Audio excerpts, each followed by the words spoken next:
Com saben, un dels projectes estratègics que tenim damunt la taula és el col·lector de la platja. Hi havia un projecte inicial que vàrem arribar a aprovar que passava pel carrer Blasco Ibáñez, però després d'una reflexió més profunda sobre el projecte vàrem pensar que havíem d'anar més enllà. Jo demano, per favor, la persona que no respecta este plan, pues faig el favor de llevar-li veu al seu mòbil o apagar-lo directament. Com estava comentant, buscàvem un projecte més ambiciós que, per una banda, solucionara els problemes d'inundació, però per altra vegada que també dotara de millors infraestructures a la platja. En aquest sentit, es tractava de fer una xicoteta ronda a la platja paral·lela al carrer Blasco Ibáñez i transcorreguent pel sector 13 i aprofitar que el col·lector passara per allí i estalviar-nos els problemes d'instal·lacions present en un carrer com és el de Blasco Ibáñez, que a més té finques molt altes acotant el carrer. Ahir podíem anar a una expropiació dels terrenys o podíem anar a altra figura que no existia en la legislació autonòmica, sí en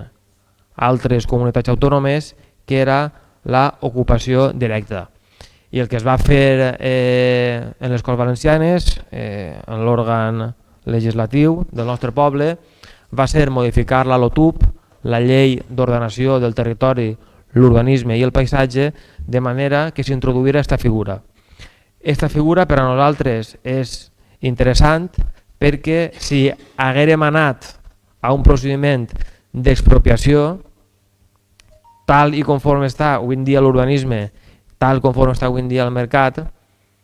s'hauria pagat a 2 pessetes, parlant clar, unes terres que estan en una zona urbanitzable i que té certes expectatives urbanístiques llunyanes, per conforme està la situació urbanística, però les expectatives estan allí. En canvi, este procediment d'ocupació directe reconeix un aprofitament urbanístic que s'inscriu en el registre de la propietat i el propietari té la garantia de tindre aquest aprofitament d'una manera més consistent com és en el registre. Com deia, aquesta modificació legislativa va entrar en vigor una vegada varen entrar en vigor els pressupostos de la Generalitat i la llei d'acompanyament a principi del 2017 i al llarg d'enguany el que hem estat és fent les corresponents fitxes, l'estudi de les parcel·les, notificant la qüestió als propietaris. Ara el procediment està bastant adelantat, s'ha donat audiència òbviament als interessats perquè presentaren les al·legacions.